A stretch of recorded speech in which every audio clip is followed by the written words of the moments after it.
aujourd'hui, on va se retrouver dans un conseil un petit peu particulier. Et j'espère, vraiment, j'espère que vous n'aurez pas besoin de vous en servir. Mais en même temps, je pense que c'est hyper important pour tout propriétaire de chevaux de savoir faire une intramusculaire avec de la calmagine. Bon, moi mon cheval il est pas malade, hein, donc bien sûr on ne va pas mettre la calmagine, mais c'est juste pour vous expliquer la zone de comment piquer, parce que c'est vraiment important. Si vous piquez pas à la bonne place, ça peut être dangereux. Donc en plus souvent quand c'est notre propre cheval, franchement on n'est pas bien quoi, hein, on est stressé. Donc c'est important vraiment de savoir exactement déjà où est-ce qu'on doit le faire. Donc j'ai envie de vous le montrer aujourd'hui. Donc je vais pas ouvrir la piqûre en fait, je vais pas l'ouvrir si ça sert à rien. Donc en fait, pour savoir où est-ce que vous devez piquer sur l'encolure de votre cheval, il y a donc à gauche ou vous pouvez aussi le faire de l'autre côté à droite. Ok. Il faut savoir que par exemple, moi un jour, voilà petite anecdote, un jour 5K et il a cabré et il est tombé sur un piquet en ferraille qui s'est mis là. Le vétérinaire, donc c'était en France, le vétérinaire est venu et m'a expliqué que j'allais devoir lui faire des piqûres 2 à 3 fois par jour, donc en intramusculaire.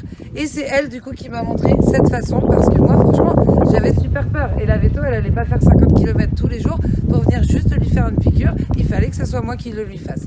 Donc je me suis retrouvée dans cette situation là, donc j'ai envie de vous expliquer maintenant comment faire. Donc voilà, donc là on se retrouve sur l'encolure du cheval. Vous voyez, on a l'épaule. Ici. Vous allez vous servir de vos mains. On va se servir de 3 zones. On va se servir de l'épaule, on va se servir de ici et par rapport à la délimitation de la crinière. Ok? Pour savoir où est-ce que vous devez piquer avec votre seringue, vous allez mettre vos mains. Alors, la première main, vous allez la mettre, vous voyez, vous avez un trait là. Vous avez un trait ici, vous allez mettre votre main contre, comme ça. Bien en parallèle. Ok? Et vous allez mettre votre deuxième main ici, ok? Ici, donc contre l'épaule, ici, hein, contre l'épaule de votre cheval, comme ça. Et là, après, vous allez mettre votre troisième main, bon, vous n'en avez pas, mais vous déplacez la première. Vous allez mettre votre troisième main ici. Pourquoi? Et ça va vous permettre, si vous le voyez, regardez, là, il y a une main ici, une main ici, une main ici. Et là, ça va vous délimiter une zone qui est à peu près en triangle, ok? Et c'est dans cette zone-là que vous allez pouvoir piquer et faire la calmagine ou un autre produit que le vétérinaire vous demandera de faire en intramusculaire. Ne vous amusez pas si vous ne savez pas le faire à aller faire des intraveineuses, qu'on soit d'accord. L'intramusculaire, c'est possible, mais l'intraveineuse, c'est très dangereux. Si vous vous loupez, vous tuez le cheval. Qu'on soit bien d'accord. Donc, on répète, on met une main ici, une main ici, une main ici. Et là, vous vous retrouvez avec la zone sur laquelle vous pouvez piquer.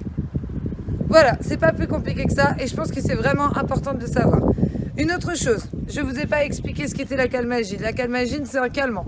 C'est un calmant anticolique. Je ne suis pas là pour faire de la pub pour une pharmacie. Je ne suis pas là pour faire de la pub pour les laboratoires non plus. Mais je pense que n'importe quel cavalier devrait avoir ça dans sa pharmacie.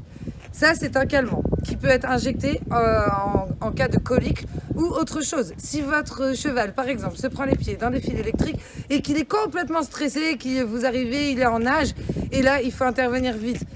Donnez-lui un petit peu de calmagine. Dans tous les cas, la calmagine, en fait, vous ne pouvez pas vous tromper.